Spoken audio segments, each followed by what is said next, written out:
नगरी में हम ये कर दिए, आप भी जानते हैं नगरी में कुछ किए, सबको उसका लिए। नगरी वाला याद होगा आपको, रिम्स टू जमीन का मामला, सभी आदिवासी लोग को उसका लिए।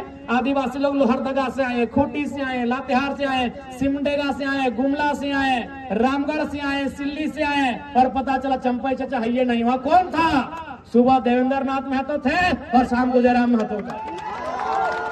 वो हाथ जोड़ने का काम कौन किए? हमारे पार्टी के देवेंद्र बाबू किए कि नहीं? चंपई चाचा डर से अंदर में थे। और उनका बेटा का बोली आप सुने होंगे, बाबूलाल भैया का। उनको मीडिया को नहीं, उनको पुलिस बोला कि चलिए आपको अरेस्ट करके थाना ले जाते हैं। बोला नहीं, हम यूट्यूब में देखे हैं, हम लोग के आदिवासी भाई का इनकाउंटर हुआ है, तो आप मेरा भी इनकाउंटर कर देंगे, हमको डर है। तो बताइए बाबूलाल दा इतना डरिएगा तो राजनीति काहे कर रहे हैं? चंपई चाचा इतना खेत ला दिए हैं, बस जोती और खाइए। सुने कि नहीं हम घर चले जाएंगे। ये बाबूलाल जी का स्टेटमेंट है कि हम घर चले जाएंगे। तो इसलिए अब आपको तय करना है। जब हमारे ही डुमरी विधानसभा में जगन्नाथ बाबू नहीं रहे तो वहां एक स्लोगन आया कि टाइगर विल रिप्लेस टाइगर, क्योंकि जगन्नाथ बाबू को भी वहां टाइगर कहा जाता था। सुने आज उनके पिताजी का भी निधन हुआ, उनको अभी हम श्रद्धांजलि अर्पित करते हैं।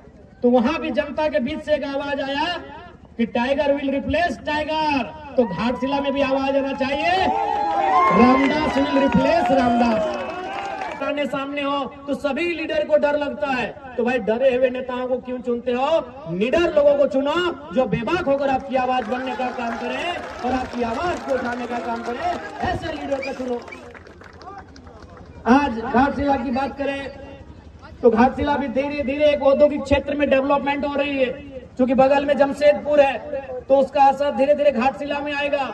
घाटशिला में नए उद्योग आएंगे, जमीनों का अधिग्रहण होगा, जबरन जमीन लिया जाएगा। अभी आपका हिंदुस्तान कॉपर लिमिटेड है, आप लगातार वहां आंदोलन किया जा रहा है, कंपनी जमीन छोड़ने को तैयार नहीं है। जब आपका काम बंद है तो जमीन छोड़ देना चाहिए, जमीन रहितों को वापस होना चाहिए।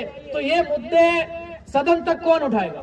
क्योंकि आपको भी मालूम है, आप भी जानते हैं, इस चुनाव के बाद परिणाम चाहे कुछ भी रहे, XYZ कोई भी जीतने वाला भी आपका जमशेदपुर में बैठेगा और हारने वाला भी आपका जमशेदपुर में बैठेगा।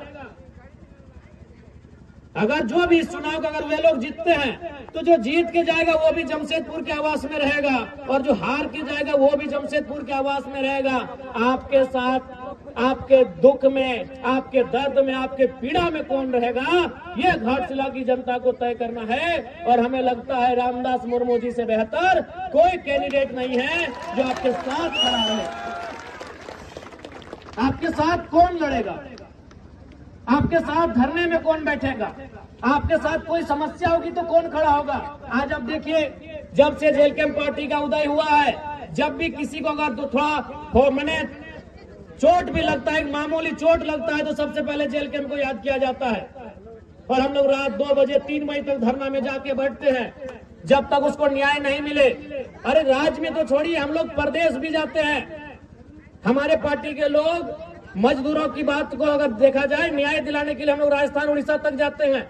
तो ये भी आपको तय करना है, बड़ी पार्टियां, चूंकि बड़ा लेवल है उनका, बड़ी पार्टियां हैं, वो आपके बीच चुनाव में आएंगी। हमेशा अगर आपके बीच कोई है तो जेल कैंप खड़ा है। इसलिए मैं जनता जनार्दन से आग्रह करूंगा, जो लोग यहाँ तक नहीं भी आए हैं, चूंकि दीपावली का दिन चल रहा है, हम लोग इस बात को समझ रहे हैं कि लोग पर्व त्योहार है, लेकिन जो लोग घरों में भी बैठे हुए हैं, मैं उनको स्पष्ट कहूंगा, इस बार वोट बदलाव के लिए करिए। बदलाव का होना बहुत जरूरी है। अगर बदलाव नहीं होगा तो राजनीति कुछ परिवारों तक सीमित रह जाएगा। फिर और यहाँ आप सोचिए ना, यहीं आप सोचिए चंपई चाचा, क्योंकि मान के चले सोम्या जी के पिताजी का देहांत हुआ है तो उस पर हम थोड़ा सा रहने देते हैं, हम चंपई चाचा का उदाहरण लेते हैं। चंपई चाचा मुख्यमंत्री रह चुके हैं, कई बार मंत्री रह चुके हैं, रहे कि नहीं, लेकिन फिर भी उनको याद है कि बाबूलाल सोरेन को सेट कर दिया जाए।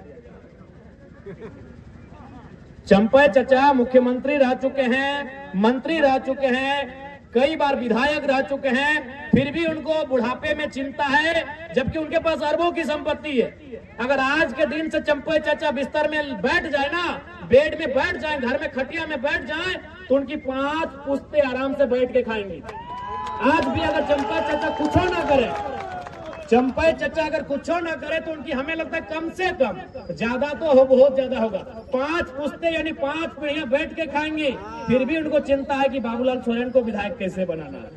बगल में रघुवर दास जी हैं, मुख्यमंत्री रह चुके हैं, गवर्नर रह चुके हैं, कई बार वो भी मंत्री रह चुके हैं, हमको लगता है 5-6 बार विधानसभा भी जा चुके हैं, यानी विधायक बन चुके हैं। फिर भी उनको चिंता है कि अपनी पुतोहू को टिकट देके विधायक बना दिया, जबकि आपको भी मालूम है 5-10 पीढ़ी बैठ के खाएंगे।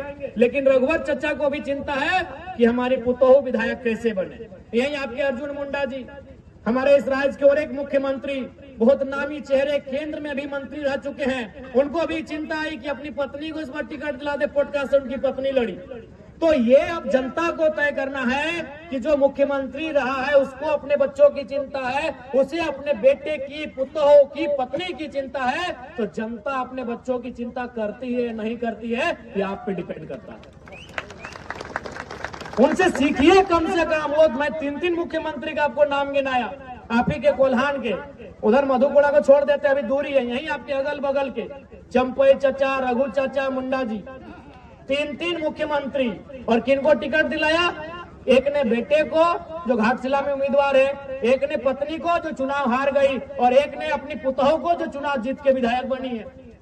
अरे जिनके पास अरबों की संपत्ति है, लाख और करोड़ तो छोड़िए, अरबों की, जिनकी संपत्ति अनुमानित अरबों की है, आज वे लोग चिंता कर रहे हैं मेरा बेटा कैसे विधायक बने, मेरी बहू कैसे विधायक बने, मेरी पत्नी कैसे विधायक बने। तो आज जनता को भी सोचना होगा कि जनता की आवाज कौन बनेगा, जनता के लिए लड़ेगा कौन, जनता के बच्चों के भविष्य की आवाज कौन बनेगा, उनके शिक्षा, स्वास्थ्य, रोजगार पे बात कौन करेगा, उसके लिए उनको वोट करना है, ये जनता को समझना होगा।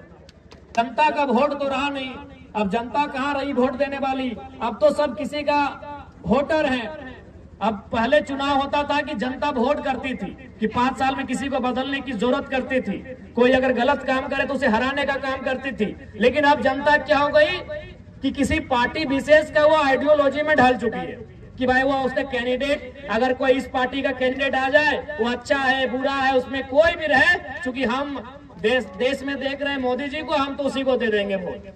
ये हम देख रहे हैं हेमंत सोरेन जी को, उनके सिंबल से कोई भी आएगा हम उसको वोट कर देंगे। पहले होता था कि लोग इतना सोचते थे कि भाई 5 साल ये प्रत्याशी हमारे गांव में नहीं आया, जीतने के बाद हमसे नहीं मिला, इसने हमारे मुद्दों को उठाया नहीं, इस बार इसको हराएंगे। लेकिन अब जनता तो ऐसी रही नहीं, वो अच्छा है बुरा है, वो एनडीए से है तो एनडीए का एक वोट है, एनडीए का एक माइंडसेट है कि भाई ये समाज के लोग, मैं किसी समाज का नाम नहीं लेना चाहता हूं क्योंकि मुझे किसी से आपत्ति, मैंने तो एक माइंडसेट बन गया कि फलाना समाज, ओबीसी का फलना वर्ग, जनरल का फलना वर्ग, ये एनडीए का वोट है, इंडिया माइनॉरिटी ट्राइबल्स, ये फलना वर्ग, ये इंडिया का वोट है।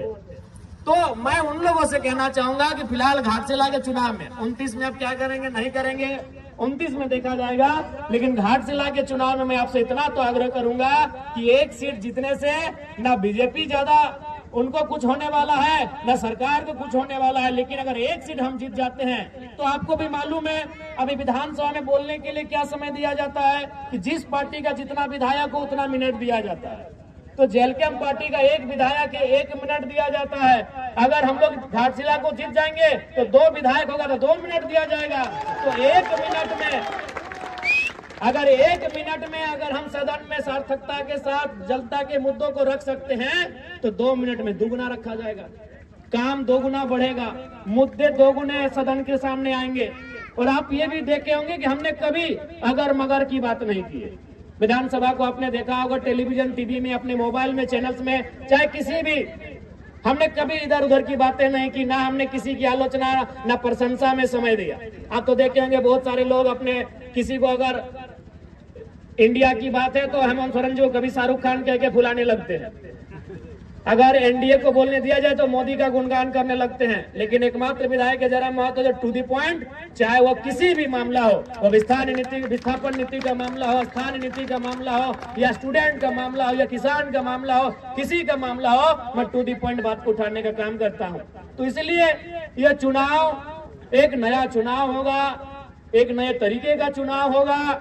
और बिल्कुल आज इस राज्य की जनता को भी तय करना है कि इस राज्य का भला कैसे होगा, इस राज्य के युवाओं को उनका अधिकार कैसे मिलेगा, इस राज्य की महिलाओं को उनका अधिकार कैसे मिलेगा, और सबसे बड़ी बात, जो शहीदों के सपने से झारखंड सींचा गया है, उन शहीदों का सपना कैसे साकार होगा, ये आज सबसे पहले तो घाटशिला की जनता को तय करना होगा।